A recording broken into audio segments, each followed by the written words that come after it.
Oke, sahabat TBA, kita kembali ke channel sahabat TBA. Kembali lagi dengan Supriyadi saya. Kali ini saya akan mengenalkan kepada sahabat semua Pump Performance. Ya. Baik, saya akan mulai dengan yang pertama, bagaimana melihat atau membaca performance pompa. Yang utama dari performance pompa adalah ada dua garis vertikal dan garis horizontal, sumbu Y dan sumbu X. Ya, di sini ada flow. Ya, flow itu artinya kapasitas air atau laju air dalam satuan liter per detik, bisa dalam satuan liter per menit, bisa dalam US GPM, bisa dalam meter kubik per menit, dan seterusnya. Kemudian di sumbu Y kita akan mengenal head. Satuan yang kita pakai di head ini ada meter. Kemudian kPa, kilo pascal. Kemudian ada kilogram per sentimeter persegi. Kemudian ada bar, ya. Atau kemudian ada feet. Itu semua adalah satuan untuk head. Jadi setelah kita tahu flow, kita tahu head, kemudian kita akan membaca yaitu sebuah kurva yang seperti ini, hiperbolik bentuknya seperti ini. Ini disebut pump curve atau performance pompa. Kemudian ketika kita memiliki angka flow, menghendaki flow tertentu dan head tertentu, maka kalau saya tarik garis, maka ketemu satu titik atau duty point. Ya, di sini disebut duty point atau juga disebut operating point. Ini satu titik di mana pertemuan antara kebutuhan head, kebutuhan flow, dan kurva pompa. Kemudian pada titik operation head ini kita mengenal ini ada yang warna abu-abu ini adalah sistem curve atau kurva sistem perpipaan. Ya, ini kurva pipa, ini kurva pompa. Ketemu satu titik, flow dan head, maka ini disebut operating point. Sistem curve atau performance sistem curve tadi, ya, jadi kita mengenal sistem curve ya. Sistem curve itu yang ini ya, yang abu-abu. Itu adalah kita mengenal adanya pompa itu adalah ada suction, ada discharge, ya. Ada dua hal. Ya. Jadi perbedaan suction dan discharge itu kita sebut sebagai tingginya ini. Ya, head, di sisi head ada tingginya berapa meter, itu perbedaan ketinggian dari sisi suction dan discharge atau head, ketemu titik ini. Kita melihat yang kedua adalah difference pressure on the liquid surfaces. Kalau misalnya dua pompa itu menghisap dari tangki bertekanan ke tangki yang berikutnya yang bertekanan, maka kedua tangki yang bertekanan itu memiliki tekanan di dalamnya masing-masing, sehingga kita bisa cek di sini perbedaannya tekanan antara sisi hisap dan sisi keluar. Dan yang ketiga, friction loss. Friction loss ini sepanjang piping system dari sisi hisap ke keluar pipa itu disebut dengan friction loss. Kemudian pada saat hisap ada entrance, pada saat discharge ada exit loss. Ya. Kedua-duanya itu kita bisa gambarkan ke kurva seperti ini. Jadi ini bisa juga ketinggian, bisa juga perbedaan tekanan antara vessel suction ke vessel discharge. Ini adalah friction loss tadi. Ya. Oke, sementara itu ya tangkap.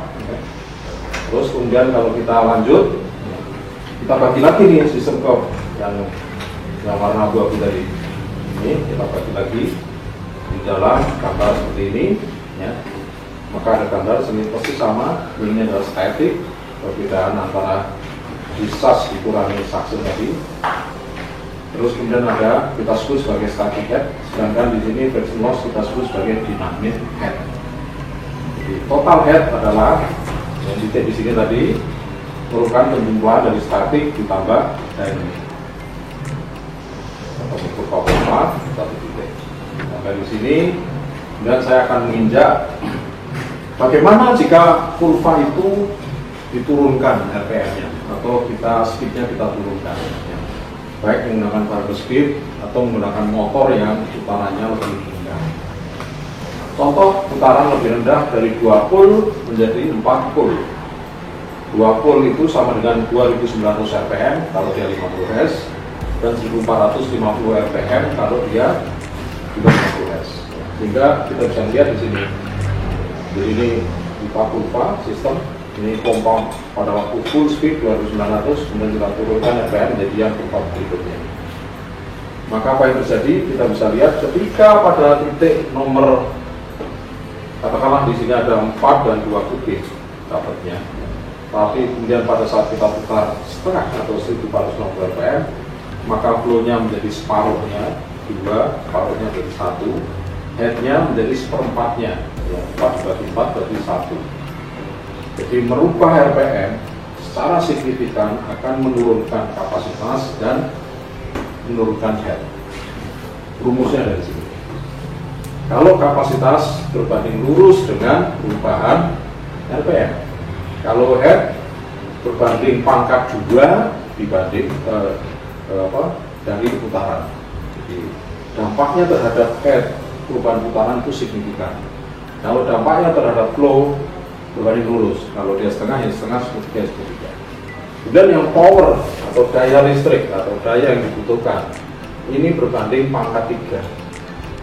Jadi kalau tadinya ini P-nya adalah 1, ya pada waktu 2 ini keluarnya P-nya 1. Kalau saya tarik garis ke kanan ini power P, maka keluar 1, ya. Tapi kemudian ketika titik kedua diputar 1450, maka kita lihat kawinnya di 0,125 berbanding 1, jauh banget, ya. Dan ini seperti 8 kira-kira.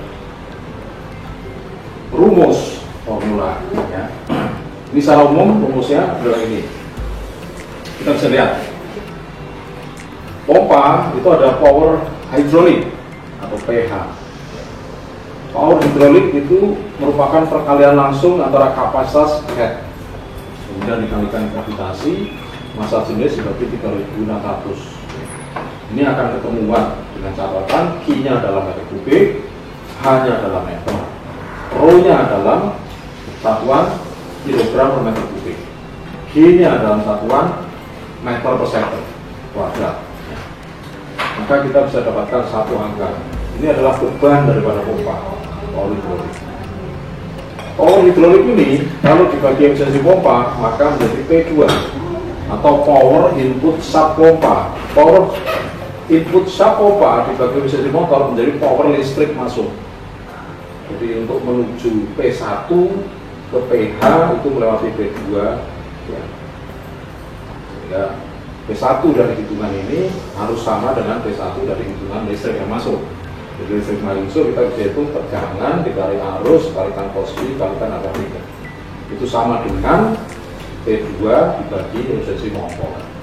Ya, ada dua cara untuk dilakukan. Kalau P1 kita bisa ukur langsung dari power line, dari panel. Kalau ini kita hitung. Kemudian membaca kurva efisiensi. Kurva efisiensi P itu efisiensi pompa. Seperti biasa yang horizontal adalah garis E ini kapasitas, garis ke atas adalah besaran efisiensi. Jadi top efisiensi dari kurva ini pasti ada di atas ini, atau kurang lebih 78%, ya, kurang lebih, ya, pada 64 atau 65 kubik per jam. Ini BEP, best efficiency point, ya. Dimana pompa sangat efisien kalau dia running di 64 kubik per jam. Kalau running ke bawah gimana? 40, ya dapatnya cuma 70. Kalau running 30 berapa? Cuma 60. Kalau running 20 berapa? Cuma 40. Ya, masuk listrik 100, manfaatnya cuma 40. Kalau yang nampak masuk listrik 100, manfaatnya 78, paling tinggi. Oke, tapi ada kalanya kita melihat, ya, ada satu kurva pompa gitu ya, yang agak complicated, ya, sekarang data efisiensinya begitu. Yang beberapa merek pompa tertentu, ya, pompa-pompa sentrifugal itu kita dapatin seperti ini. Memang agak berbeda, ini lebih simpel, ini lebih rumit, ya. Cuman nggak usah mikir rumit karena di sini sudah ada angka-angkanya. Ini namanya kurva iso efisiensi. Ya. Di sini ada maksimum efisiensi di bulat ini, pada flow sini, head segini, ya, dan seterusnya. Ini adalah area efisiensi, hampir sama. Cuman ini disajikan lebih simpel, ini disajikan pakai katalog. Kalau ini biasanya dari software aplikasi pengemar. Nah, kemudian kembali ke urut-urutan tadi power, ya, power masuk tadi ke satu masih ingat, sama dengan K3 kali tekanan kali arus kali torsi. Kemudian kita P2, output dari motor itu namanya P2. Input dari pompa namanya P2 juga. P2 sama dengan P2 motor sama dengan P2 pompa.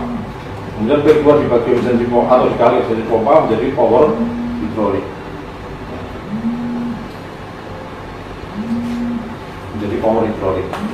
Kita bisa lihat di sini penyajian data sheet dari kurva ini selalu mengacu pada performance hidrolik, ya. Di sini misalnya selalu menunjukkan P2, ya, P2 dari output motor atau input pompa. Nah, nameplate yang ada di motor ini pun nameplate P2, bukan P1. Dan seterusnya. Terus kemudian kalau kita lihat berapa sih sebenarnya kalau saya punya pompa 70 kubik, headnya 42, berapa sih KW-nya atau powernya? Maka titiknya ada di sini. Saya bisa tarik dari sini menjadi kira-kira 11 kW kilowatt. Dan PSA saya tarik ke kanan menjadi sekitar 3 PSA-nya.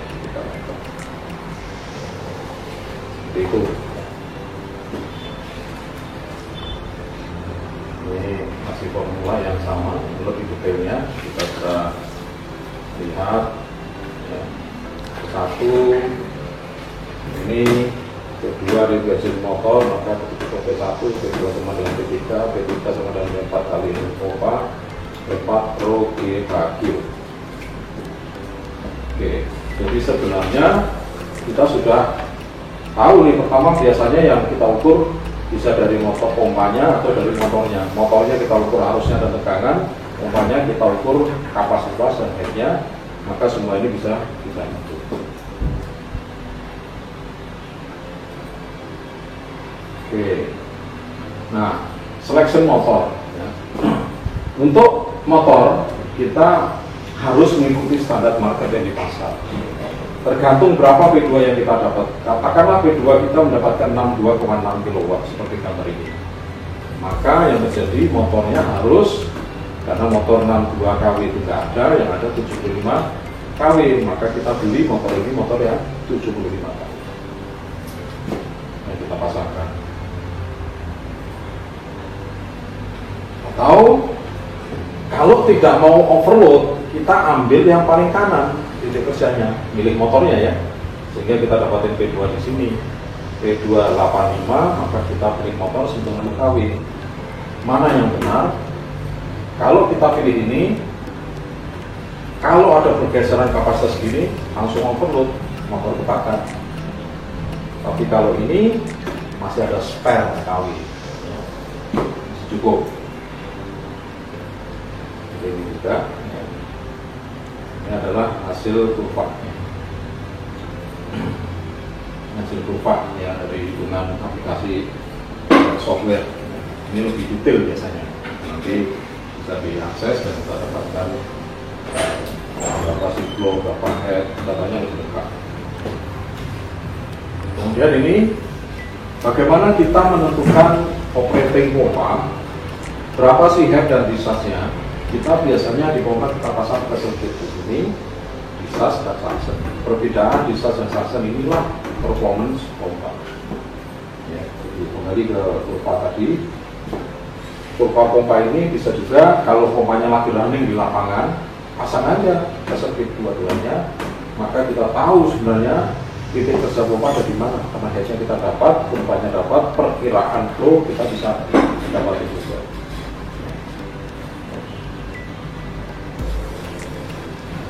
Nah, ini penutupan valve itu biasa.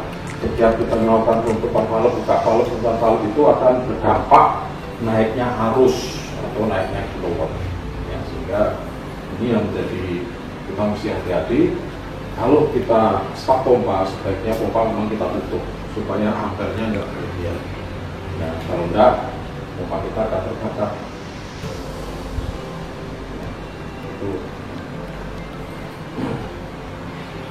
Pompa seri, ya, seri itu nambah head, headnya nambah, tapi kapasitas tetap. Kemudian kita juga punya pompa paralel. Paralel itu headnya sama, kapasitasnya tambah sesuai jumlah pompanya.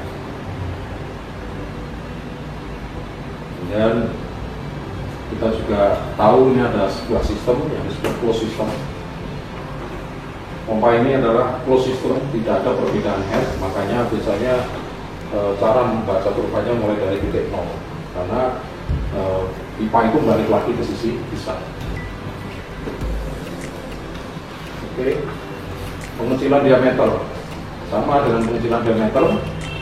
Untuk mendapatkan titik kerja yang diinginkan, kadang-kadang selain kita melakukan variable speed merubah dengan putaran, tapi kita bisa lakukan dengan motong impeller diameter. Cuman kalau motong impeller diameter, penurunan efisiensinya akan menjadi sangat signifikan, ya. Jadi sebenarnya motong impeller diameter tidak dianjurkan. Lebih disukai yang menggunakan speed control, ya. Ini untuk koreksi head. Efek variable speed, ya kita bisa lihat tadi hampir sama dengan yang pertama tadi, bahwa KW turun, head turun, ya, sesuai dengan. Jadi savingnya itu memang dengan variable speed. Ini beberapa contoh speed control. Lalu kita mau melakukan perubahan speed control frekuensi, ya, dari 50 Hz ke 51,7 misalnya. Contoh aja. Variable speed, kita bisa lihat dampaknya adalah contoh ini saya ambil untuk menghitung berapa titik kerja dari pompa, titik 1, 2, 3, 4, 5, 6 dan seterusnya, ya. Kita bisa lihat dari sini dari 15 Hz ini, ya, 15 Hz 25 1,8 kW, turun lagi 1,7 sampai 0,24 kalau putar 50%. Kalau putar bawah lagi ini akan turun lagi terus. Sangat signifikan. Jadi variable speed ini adalah salah satu solusi sistem pemompaan yang sangat bermanfaat untuk melakukan adjusting duty point pompa. Dan ini banyak dipakai di industri di industrial maupun di commercial building.